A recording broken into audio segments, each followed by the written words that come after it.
El preciado elixir de la naturaleza. Tan poderosa que modifica nuestros paisajes, pero tan fértil que engendra vida. Embotellamos sus nutrientes, exhibimos su belleza y la buscamos en los lugares más remotos. A continuación, el agua, en Maravillas Modernas.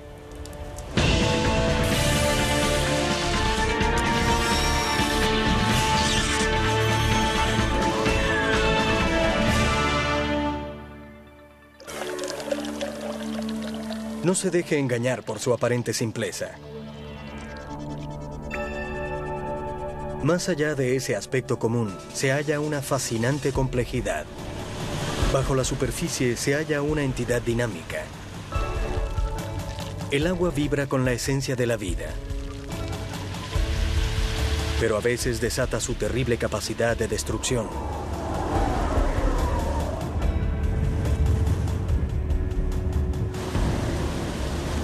Cae con gran potencia y con esa energía ilumina nuestras ciudades. Cuando cae en una sola gota, nos hace ver más humanos. El agua es la sustancia de la que estamos hechos. Más del 70% de nuestro cuerpo es agua. El agua es el medio necesario para que se den esas reacciones químicas del metabolismo. Entre los 6.000 millones de personas del mundo, fluyen unos 15.000 millones de litros de agua. Casi lo mismo que cae de las cataratas del Niágara en una hora. El mundo que nos rodea también se desborda de agua. Cubre 70% de la superficie terrestre. Más de 1.300 millones de kilómetros cúbicos. Pero de esa inmensa cantidad, solo 2,5% es agua dulce. Y la mayor parte de esa agua se encuentra atrapada en los glaciares. Para nuestro sustento solo queda un 1%.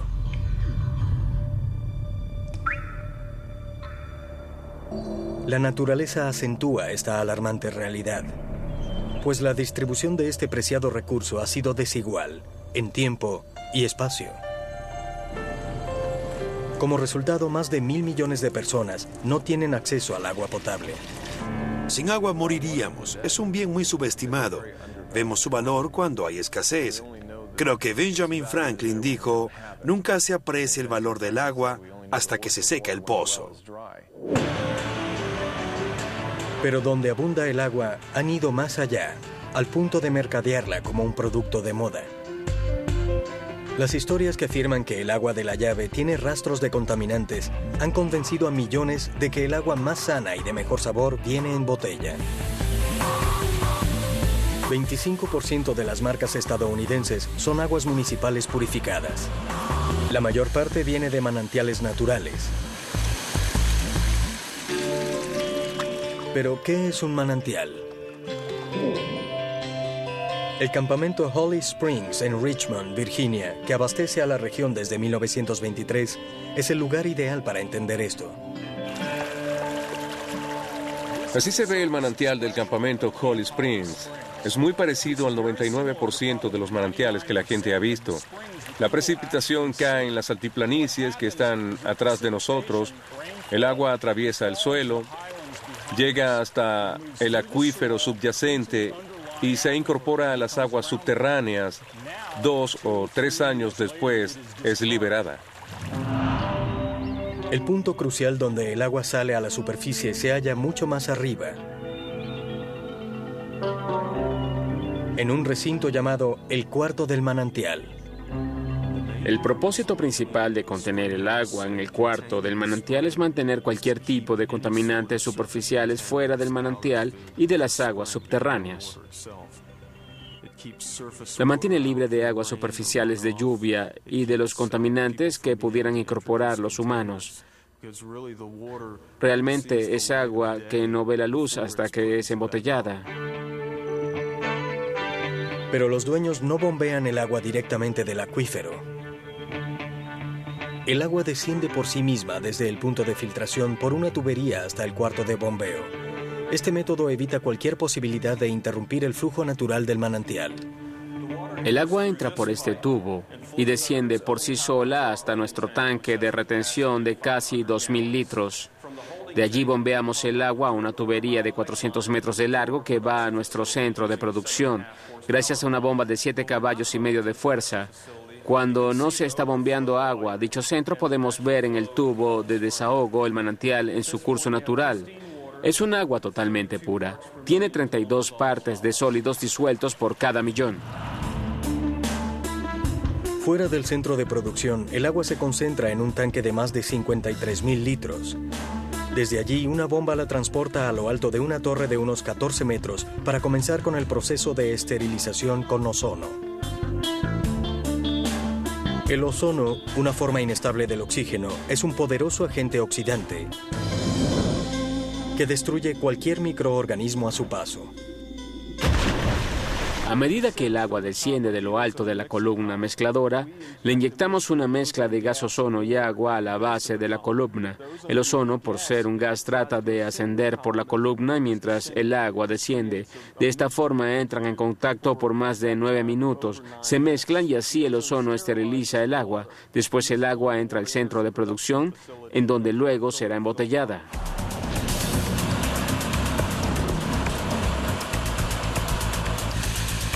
Parte del encanto del agua embotellada radica en que no hay dos manantiales o aguas de manantial exactamente iguales. Un manantial con una apariencia totalmente diferente a Holly Springs se halla en la pintoresca Islandia.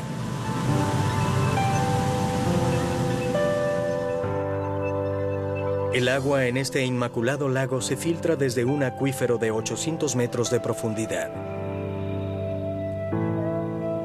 El agua llega en forma de precipitación a las montañas. Luego se filtra lentamente bajo el suelo por capas de roca volcánica. Islandia se está separando aproximadamente 1 pulgada, es decir, 2,5 centímetros anualmente. Por esta razón, las capas de lava se han ido separando gradualmente y esto ha permitido que el agua se cuele por el suelo. La roca volcánica funge como un filtro natural para el agua antes de que se asiente en el acuífero. Desde allí, las bombas la llevan al centro de producción de Island Spring, que embotella más de 7,5 millones de litros cada año. Es una cantidad modesta comparada con la producción de los grandes de la industria como DS Waters. Una de sus 28 plantas se ubica en Sacramento, California. Cada día, los camiones viajan 2 horas para transportar el agua bombeada desde un manantial protegido en las montañas Sierra Nevada. Como en Holly Springs y Island Springs, el agua pasa por un proceso de filtrado y esterilización.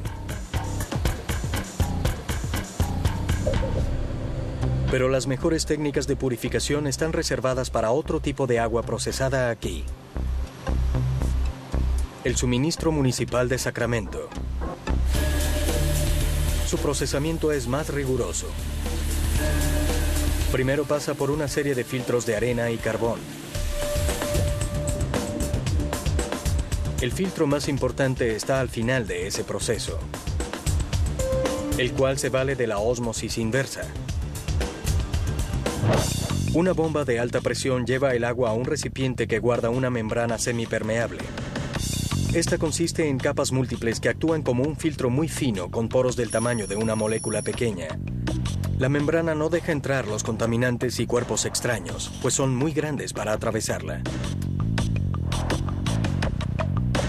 Pero las moléculas de agua son más pequeñas y pueden pasar hasta llegar al núcleo de la membrana. El suministro de aguas municipales de la zona tiene 100 partes de sólidos disueltos por cada millón. Y a través de la ósmosis inversa podemos reducirlo a 1 parte por cada millón. Luego de la ósmosis inversa, agregamos de nuevo minerales para mejorar el sabor. El agua purificada puede dejar un sabor áspero en la lengua. Por eso agregamos minerales para asegurarnos de que el consumidor tendrá un producto de buen sabor. Después, el agua pasa por 2 procesos finales de desinfección. Primero se le da un baño de luz ultravioleta y luego se somete a un tratamiento con ozono. Finalmente va a la línea de llenado. Parte del encanto del agua embotellada es que ahora parece un artículo de moda. Pero hace millones de años, la idea básica surgió por una simple necesidad. El hombre primitivo se dio cuenta de que necesitaba el agua, pero que no siempre estaba a su alcance. Así que rápidamente aprendió a transportarla. La llevaban en barcos, pues era la forma más fácil de transportarla. Los primeros envases usados para guardar el agua eran las vejigas de animales y las jícaras. Muchos creen que las vasijas de cerámica nacieron en un principio por la necesidad de almacenar bien el agua para las épocas de sequía. Civilizaciones como la griega y la romana llevaron el manejo del agua más allá. Idearon una forma increíble de transportar el agua desde ríos distantes. Los acueductos romanos transportaban millones de litros de agua al día a la capital imperial. Pero transportar el agua era una cosa, mantenerla limpia era otra. En el siglo V, luego de la caída del imperio, unos inventores en Venecia crearon una ingeniosa forma de filtrar el agua alojada en los pozos. Colocaron una cisterna perforada en un hoyo cónico a 3 metros de profundidad. Rellenaron el espacio alrededor con arena fina. Con superficies de roca inclinada canalizaban la lluvia hasta la arena, en donde escurría hasta la cisterna por los hoyos de la base. La mayor parte del agua no quedaba en la cisterna, sino en la arena, que atrapaba constantemente partículas de desecho y microorganismos. El agua que sacaban ya había sido bien filtrada por la arena. Ese fue el arquetipo de la tecnología para el tratamiento de agua en Europa occidental. Pero en los milenios siguientes, la idea de los venecianos no logró imponerse. Y a medida que la población de Europa se multiplicó, la calidad de su agua se vino abajo. En los crecientes centros urbanos, los desechos y las aguas negras estropearon la pureza y el sabor del agua.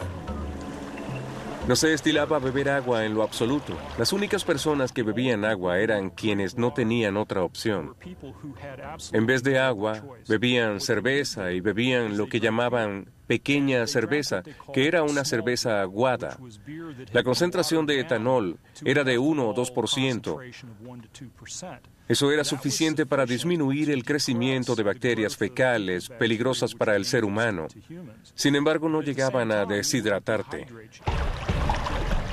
Los europeos evadieron el agua por los siguientes 4 siglos.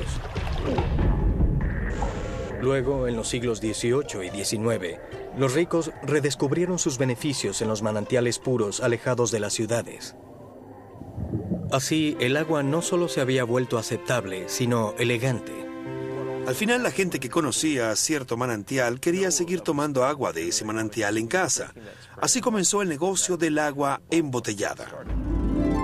Los embotelladores europeos prosperaron.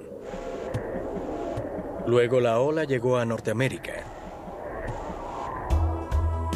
En 1855, Saratoga Springs, en Nueva York, produjo 50 millones de botellas. Los habitantes de la ciudad, cansados de las aguas municipales impuras, pagaban el equivalente de más de $30 actuales por medio litro.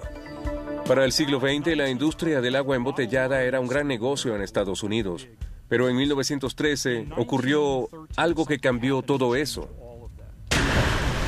En Filadelfia, un grupo de ingenieros habían estado maquinando algo por años.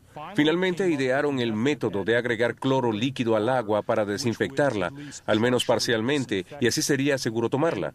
Una de las principales razones para comprar agua embotellada se desvaneció de la noche a la mañana.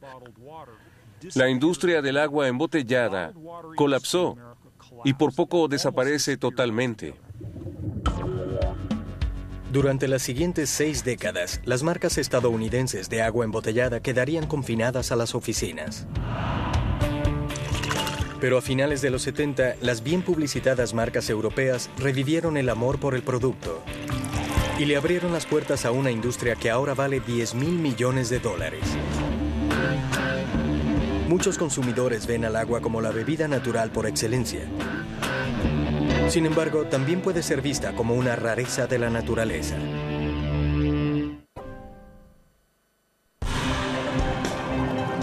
Vemos el agua como una sustancia común, pero no lo es en absoluto.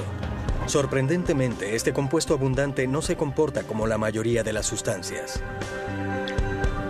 Sus particularidades físicas y químicas son la clave de su papel como la matriz de la vida. No pensamos en que el hielo flota en la superficie del agua. Esto sucede porque el agua se expande cuando se congela. Aumenta su volumen en 9% y se vuelve menos densa. Esta es solo una de las propiedades del agua que la diferencia de otros compuestos. La mayoría de las sustancias, a diferencia del agua, son mucho más densas en su forma sólida que en su forma líquida. El ácido acético glacial es un ejemplo de eso. Aquí tenemos una muestra de su forma sólida y en estos vasos tenemos una muestra de su forma líquida. Como pueden ver, el ácido acético glacial se comporta de forma muy diferente al agua. Sí, así es como se comportan los llamados compuestos normales. Si el agua no fuera rebelde, las consecuencias serían catastróficas. Si el agua se comportara como la mayoría de las sustancias, el agua congelada sería más densa que el agua líquida. Cada año, las lagunas no se congelarían superficialmente, sino que el hielo se hundiría hasta el fondo de la laguna y luego iría subiendo a medida que se descongela, y no al revés como sucede.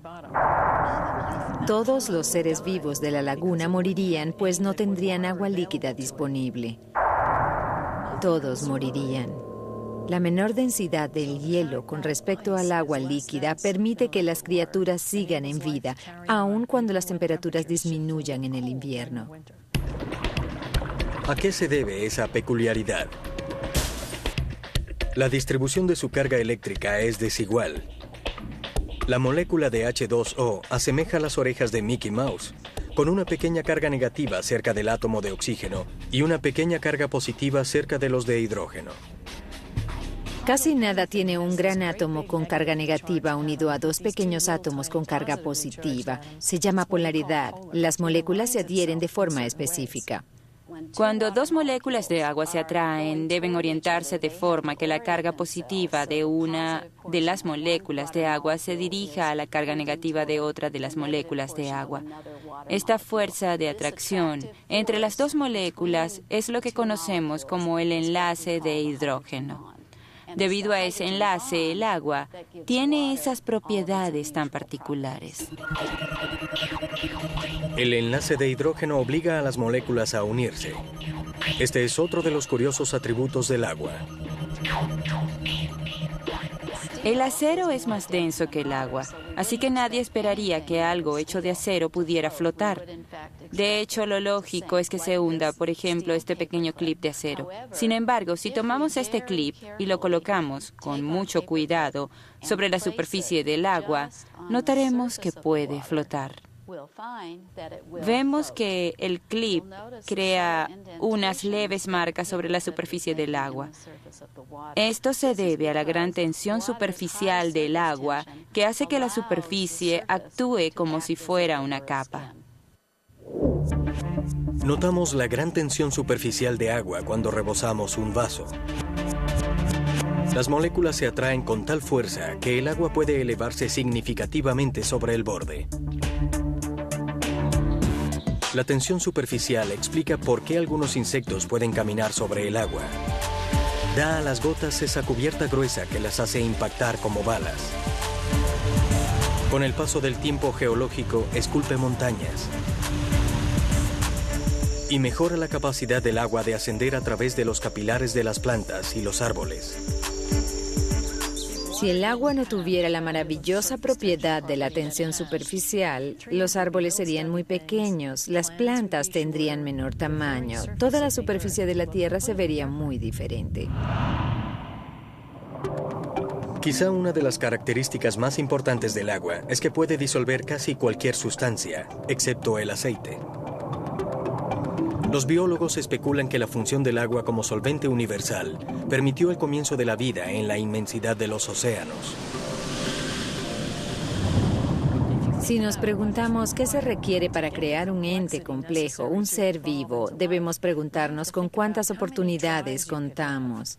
Es decir, qué tantas combinaciones de moléculas o incluso átomos tendríamos que hacer para darle vida a un ser complejo. El agua es el solvente perfecto para que eso suceda. La polaridad del agua permite alinear las moléculas de diferentes maneras, de forma que puedan reaccionar químicamente una con otra. Y se puede repetir ese proceso de forma ilimitada, pues el agua permite el movimiento en todas las direcciones. Entre las millones de moléculas de agua que hacen posible la vida, deambulan unos pocos rebeldes, aún más peculiares que el resto. Cada 6.600 moléculas de agua aparecen átomos de hidrógeno más pesados de lo normal. En una molécula de agua normal, el núcleo del átomo de hidrógeno consiste en un solo protón. El átomo pesado de hidrógeno, llamado deuterio, contiene además un neutrón en su núcleo. El resultado es un compuesto llamado óxido de deuterio, también conocido como agua pesada. El agua pesada tiene propiedades especiales, perfectas para la energía nuclear. Esto les ha permitido a los ingenieros diseñar reactores que produzcan fisión con uranio natural en vez de enriquecido. Producirlo es difícil y extremadamente costoso. La planta Bruce Power, en Canadá, a unos 350 kilómetros al norte de Toronto, extrae el agua pesada del vecino lago Huron. De 2.000 toneladas de esa agua, solo se extraen 60 mililitros de óxido de deuterio. Los reactores estadounidenses usan agua liviana, pero deben utilizar uranio enriquecido para producir fisión. En Canadá el sistema es diferente. Usamos uranio natural con un moderador de agua pesada para que se produzca la fisión. En el reactor, 68 toneladas de agua pesada rodean los cilindros que contienen el uranio natural. En el agua común, la mayoría de los neutrones que salen del uranio serían absorbidos por las moléculas de agua. Pero el agua pesada repele casi todos los neutrones y los hace rebotar entre las moléculas de agua. Por eso se vuelven más lentos, se ven obligados a regresar al uranio. Y eso le da paso a la reacción en cadena. Así se libera el calor. Este a su vez calienta el agua, llevada a las calderas para producir el vapor que alimenta a las turbinas para generar electricidad. El agua pesada puede ser una extrañeza extraída de una sustancia especial, pero sin ella, millones de canadienses estarían en penumbras. Mientras ésta suministra energía a un país, el agua común sigue siendo parte esencial de la agricultura mundial.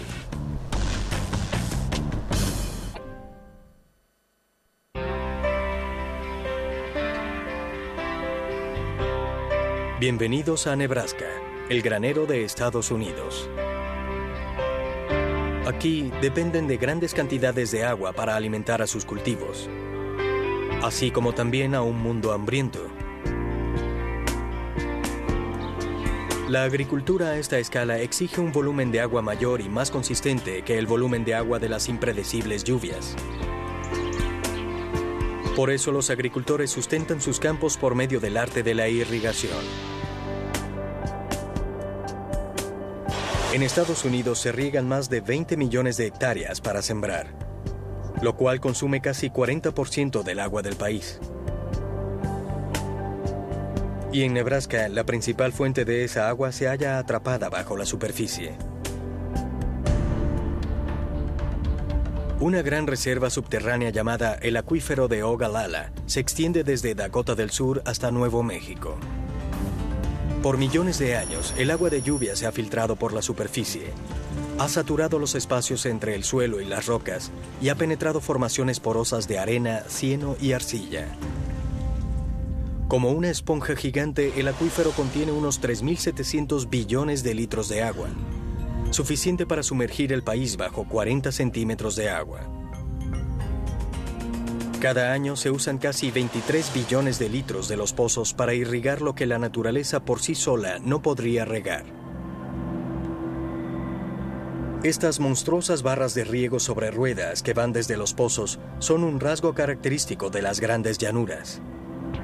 El nombre es muy adecuado: pivote central. Como el nombre lo sugiere, un pivote central tiene un eje fijo para rotar sobre él. Desde el cielo se ve un patrón circular. Puede que las personas que han volado sobre Estados Unidos o sobre otras partes del mundo lo hayan visto. Generalmente gira en dirección de las agujas del reloj. Funciona como un reloj. Se va moviendo lentamente y riega toda la extensión del campo de manera uniforme mientras rueda. Esta máquina funciona por medio de pequeños motores eléctricos para cada unidad o para cada torre. Cada uno consume menos de 1 caballo de fuerza. A un pivote central que cubra unas 52 hectáreas le tomaría 3 días completar una rotación. Puede rociar casi 4.000 litros por minuto, suficiente para llenar una piscina olímpica en 1 hora. Este modelo, ubicado lejos de la ciudad de Omaha, representa un elemento crucial para la ingeniería de los pivotes centrales. Mantener los espacios entre la larga tubería bien alineados mientras se mueven. El último par de ruedas, ubicado al final de la línea, es el que dirige. A medida que la última serie de torres avanzan una por una, se crea una diferencia de ángulo en la junta flexible situada sobre cada unidad. En la caja de la torre hay un conjunto de interruptores que perciben el ángulo. A medida que cambia ese ángulo, se activa un interruptor para encender este motor. Y así, esta unidad se moverá también. Se moverá hasta quedar nuevamente alineada y luego se detendrá totalmente. Este ciclo seguirá repitiéndose a medida que el pivote central se mueve por todo el campo. El pivote central ha revolucionado la productividad, pues distribuye el agua más eficientemente que otros tipos de riego. Uno de los métodos que ha perdido importancia se llama riego por gravedad. El agua es transportada por surcos cavados entre las líneas de siembra. Aún es usado en cerca de 60% de la tierra cultivada del país. Lo primero que se necesita para el riego por gravedad es una fuente de agua. En este caso, usaremos el agua de un río local. Generalmente sumergimos esta cesta en el río y una vez sumergida, estamos listos para encender nuestro motor diésel de 45 caballos de fuerza. Este llevará el agua a la tubería a unos 4.500 litros por minuto.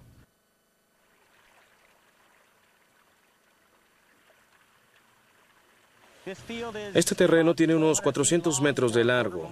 Mantenemos la tubería en el extremo superior del terreno para que el agua pueda correr por la pendiente hasta abajo para lograr que el sistema por gravedad funcione. Usamos este sistema principalmente porque nuestro terreno tiene una forma irregular, es pequeño y no es propicio para un sistema de pivote.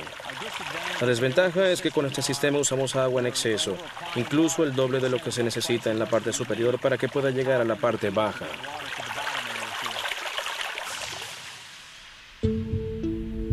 Los inicios de esta simple forma de riego se remontan a unos 6.000 años, a Mesopotamia, en la actualidad Irak. En los milenios que siguieron, los agricultores de las regiones áridas del mundo usaron el riego por gravedad para impulsar sus sociedades. Para finales del siglo XIX y principios del XX, estaba mejorando la productividad de las grandes llanuras. Pero muchos colonos estaban a merced de las inconstantes lluvias. El vasto océano de Ogallala aguardaba justo bajo sus pies. Pero la única forma de bombearlo a la superficie era con sus poco potentes molinos. Podían sacar solo el agua más superficial, apenas suficiente para regar algunos árboles o llenar la tina de baño un sábado. La época de los 20 fue de grandes e inusuales lluvias. Pero en 1931 los cielos se secaron abruptamente.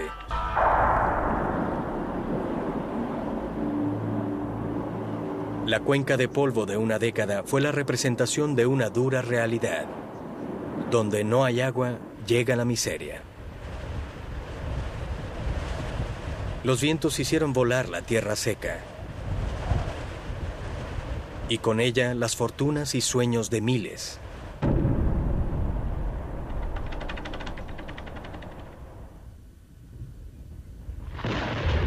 En 1939, los cielos por fin se abrieron. Pero solo un sistema de riego efectivo podría darles a los agricultores la consistencia de agua que necesitaban con urgencia. En 1948, un agricultor de Colorado llamado Frank Zyback lo consiguió. Él inventó un prototipo primitivo del primer pivote central. La tubería llegaba a las rodillas. Las torres eran una especie de puente sostenido con cables y las ruedas tampoco eran muy grandes ni abarcaban mucho terreno. Pero él sabía que era una buena idea. La industria Valmont de Nebraska, que adquirió los derechos de fabricación de Zyback en 1954, produce un promedio de 7,000 pivotes centrales por año. Valmont y otros fabricantes han producido cerca de 400,000 pivotes que ahora llevan agua vital a más de 100 países. Sus típicos círculos están desde Brasil hasta Arabia Saudita. Pero en Nebraska, donde los pivotes dominan el paisaje, algunos expertos están muy preocupados. Los 23 billones de litros bombeados anualmente del acuífero de Ogallala exceden la cantidad que repone la naturaleza. Hay ciertos sitios en Nebraska en donde la capa freática ha disminuido en 10 o 12 metros de profundidad. Es preocupante para muchos. Esas son áreas en donde entraron en vigor regulaciones mucho más estrictas. Allí el gobierno no permite la construcción de nuevos pozos. Las opiniones varían, pero muchos creen que solo quedará una quinta parte de la apreciada agua de Ogallala para el 2020.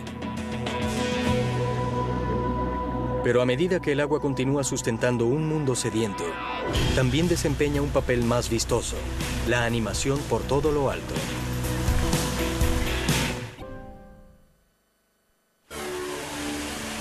Nuestra atracción por el agua no se basa solo en el instinto de supervivencia.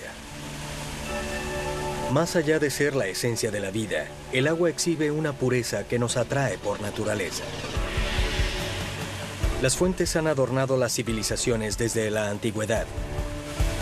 Ellas presentan al agua como un medio único y artístico.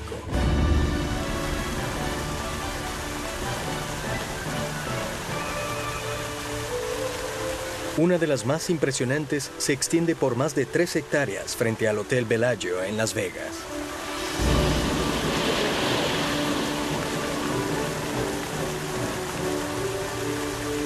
Las fuentes del Bellagio se han destacado mundialmente como un triunfo de la ingeniería moderna y la estética. Esta vistosa maravilla es la obra de los especialistas del agua en Wet Design, al sur de California. Lo divertido de trabajar con el agua como medio es que es el elemento más común y conocido del planeta. Por eso, hacer algo nuevo con el agua, algo diferente, algo con movimiento, es algo que llama la atención de la gente. Wet Design ha creado fuentes y otros artefactos con agua desde 1983.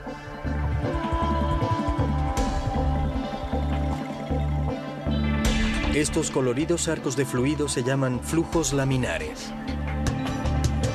El agua es conducida por un orificio estrecho que cambia la dirección del flujo irregular de las moléculas y las separa en planos paralelos que eliminan la turbulencia. La tensión superficial mantiene los flujos juntos.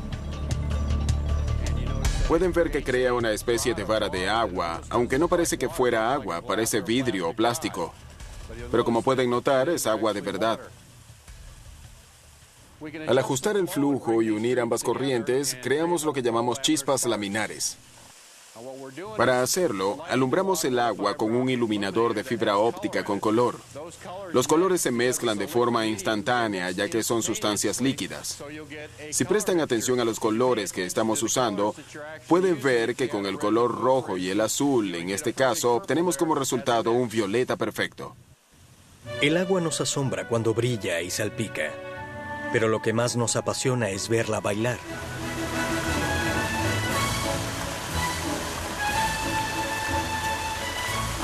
En el Velayo, cientos de chorros llamados boquillas propulsan el agua hacia el cielo en ingeniosa sincronización con la música.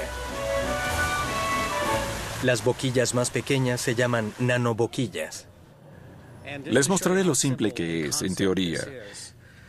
Este pequeño mecanismo es una válvula. Se enciende y se apaga cuando recibe una señal eléctrica, como con una batería.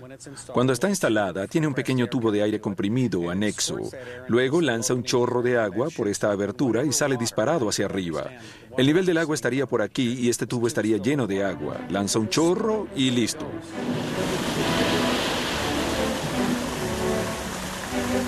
Algo más grande que la nanoboquilla de Wet Design es la mini boquilla. Esta es una mini boquilla. El nivel del agua estaría por aquí. Tiene un tanque con unos 20 litros de aire y un recipiente con unos 20 litros de agua.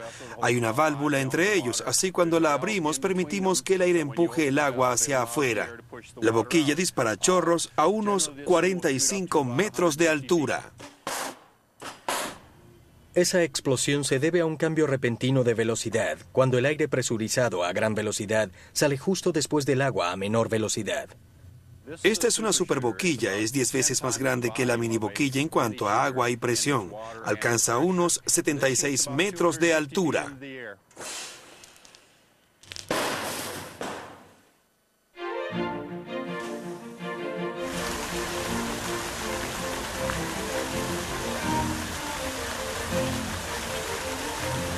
Otro artefacto crea las representaciones más delicadas del Velayo. Girando alrededor de la superficie del agua hay más de 200 bombas robóticas llamadas remeros. Este es un modelo pequeño, pero sin importar el tamaño, todos nuestros remeros o robots submarinos tienen múltiples ejes de movimiento, para este lado y este. Al combinarlos todos, obtenemos una gama de movimientos. Además, al cambiar la presión del agua, obtenemos el llamado movimiento Z, hacia arriba y abajo.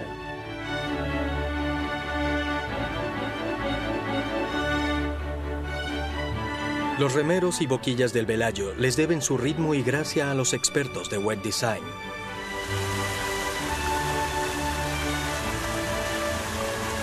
Como coreógrafos de un musical de Broadway, programan cada movimiento del agua. Básicamente tenemos dos frentes de agua que van desde una parte del lago hasta el otro extremo. Pero digamos que no me gusta así, que quiero algo más dramático. Quiero que los frentes vengan de cada extremo del lago y que converjan en el centro. Entonces, debo resaltar un código y luego simplemente reemplazo esa idea con la que quiero usar. Como pueden ver, cada frente comienza por un extremo del lago y ahora convergen en el centro. El momento cumbre se da cuando el anillo central se dispara. Y esto se logra en cuestión de minutos. Bajo las luces, el agua nos invita a saciarnos con su belleza.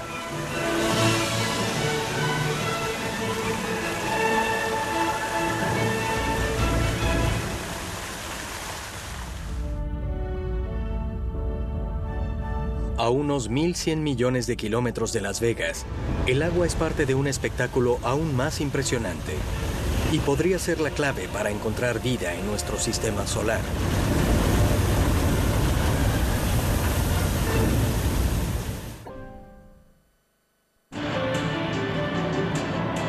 En su búsqueda para encontrar vida entre las estrellas, la NASA ha ideado una estrategia simple: buscar el agua. El 7 de julio de 2003, esa máxima fue puesta a prueba. Cuando lanzaron la sonda Opportunity para un viaje de 7 meses por Marte. En 2002, sondas de la NASA confirmaron la antigua creencia de que los polos de Marte contenían una gran cantidad de agua congelada.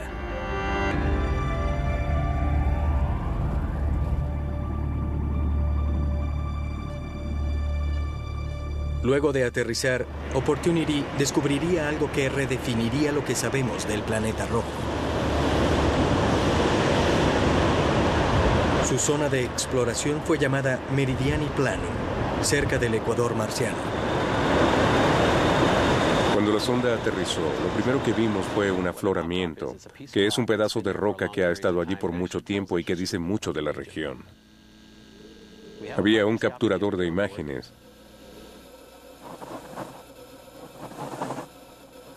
Comenzamos a ver un patrón en los materiales. El tamaño de las ondas y las formas de esas marcas se podrían comparar con las ondas en la arenisca de la Tierra, y sabemos que están cerca de ríos y lagos. En nuestra interpretación inicial, pensamos que había aguas poco profundas, con 2 o 3 metros de profundidad, que lanzaban el agua a los alrededores.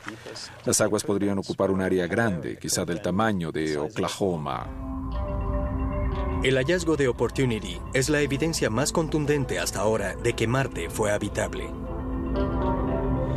Y hay otras interesantes posibilidades. Ahora que conocemos la evidencia de que hubo agua en la superficie de Marte en el pasado, debemos preguntarnos, ¿hay agua en la superficie de Marte ahora? ¿O quizá hay agua bajo la superficie de Marte? Si hay agua líquida en cualquier parte bajo la superficie de Marte, pueden haber microbios allí.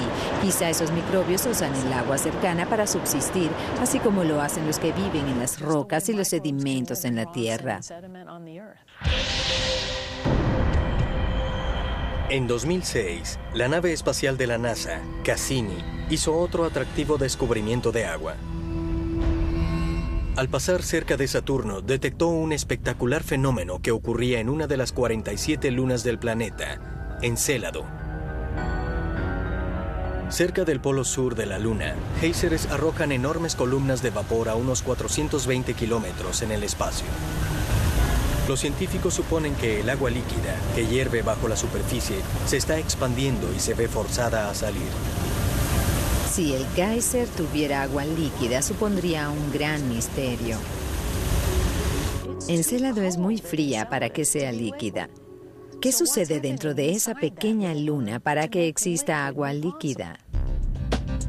Olvidemos los misterios. Los científicos creen que el agua, calor y compuestos orgánicos de Encélado la convierten en la principal candidata para albergar vida. En nuestro sistema solar o en nuestro cuerpo, el agua nos llama. Nada es tan prometedor ni nos ofrece tales extraordinarias maravillas. El agua es el tesoro más importante que tenemos en la Tierra. Somos agua y necesitamos agua. Es una sustancia milagrosa.